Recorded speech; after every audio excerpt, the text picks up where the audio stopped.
Welcome back to another technical deep dive here in the debug zone. Today we're tackling a big question and breaking it down with insights from other users. Hopefully this clears up some misconceptions and helps you get the answer you need. So buckle up, stay a little curious, and let's jump right in.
And that's a wrap.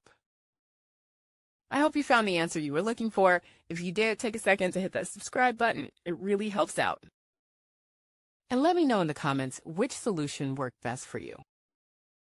See you next time in the debug zone.